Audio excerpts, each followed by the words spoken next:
आपण पाहतात RZ24 Marathi news. आपली माती आपली माणसे. जातीयवादी शक्तींना रोखण्यासाठी सर्वपक्षीय एकजुटीची गरज. महाराष्ट्र कर्जाच्या खाईत. निजामपुरात आमदार अबू आसिम आझमींचे वादळी स्वागत. कांद्याला हमीभाव नसल्याने शेतकरी कर्जबाजारी. आझमींचा सरकारवर हल्लाबोल. निजामपूर विशेष प्रतिनिधी तय्यब बेग मिर्झा. महाराष्ट्र राज्याचे धडाडीचे आमदार आणि समाजवादी पार्टीचे प्रदेशाध्यक्ष अबू आसिम आझमी यांचे निजामपूर येथे आगमन होताच कार्यकर्त्यांनी आणि स्थानिक नागरिकांनी त्यांचे जंगी स्वागत केले. नंदुरबार येथील महासभेसाठी जात असताना आझमी यांचे वाहन निजामपुरात थांबले असता हजारो समर्थकांनी अबू आझमी आगे बढोच्या घोषणा देत परिसर दणाणून सोडला.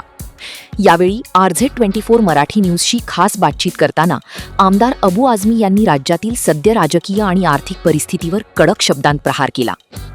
महाराष्ट्र कर्जाच्या खाईत. सर्वपक्षीय एकजुटीची गरज.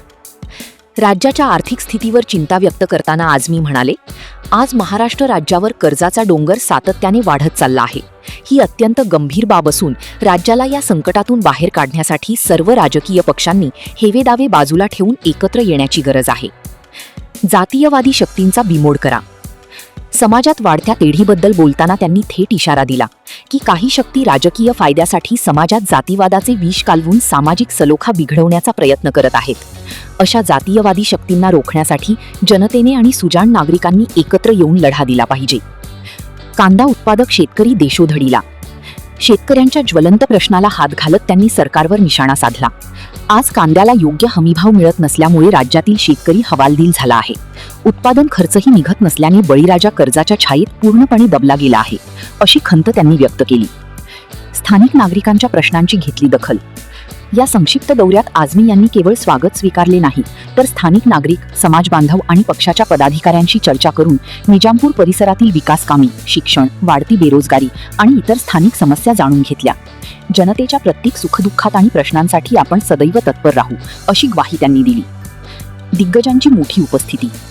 या जाहीर स्वागत प्रसंगी निजामपूर शहर अध्यक्ष साहिल सय्यद, धुळ्याचे अध्यक्ष गुड्डू काकर, प्रमुख सरचिटणीस जमील मंसूरी, प्रदेश सरचिटणीस अब्दुल रऊफ, मोहसिन शेख, मुबीन अन्सारी या प्रमुख नेत्यांसह निजामपूर व परिसरातील असंख्य मान्यवर, पक्षाचे शिलेदार आणि नागरिक मोठ्या संख्येने उपस्थित होते. ताज्या आणि कडक घडामोडींसाठी पाहत रहा RZ24 मराठी न्यूज. आपली माती आपली माणसे. वृत्तसंकलन तय्यब बेग मिर्झा, निजामपूर.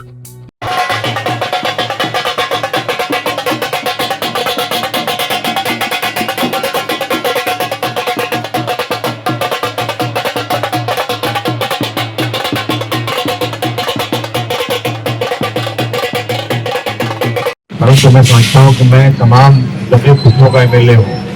किसी जगह का भी कोई भी काम किसी का हो, आप आइए, मेरा ऑफिस मंत्रालय के बगल में ही है. आप लोगों की जितनी भी काम है, किसी भी धर्म का, किसी भी पार्टी का आदमी है, मुझे उससे कोई मतलब नहीं है. मैं आपका जितना काम कर सकता हूँ कोशिश करके करूँगा काम आपका. आप सब साथ रहिए, लेकिन सब लोग सोचिए कि ये देश बहुत संकट में है. इस देश की आज़ादी को सब ने मिलकर काम किया, लेकिन आज जो लोग सत्ता में बैठे हैं, जो अंग्रेजों के तलवे चाटते थे, जो इस देश की आज़ादी में अंग्रेजों के साथ थे, वो आज सत्ता में बैठे हुए हैं और आज इस देश में सिख, हिंदू और मुस्लिम करके इस देश को बर्बाद कर रहे हैं.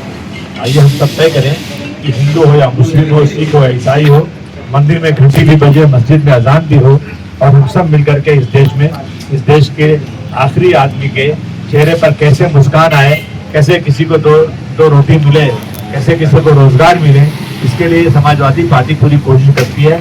आप सब मिलकर काम कीजिए. जहां हमारी जरूरत आवश्यकता है, मैं आपके साथ कंधे से कंधा मिला के काम करूंगा. धन्यवाद. कुछ जगहों पर जो है मना की जा रही है. ये सब राजनीति है, बहुत अच्छी राजनीति है.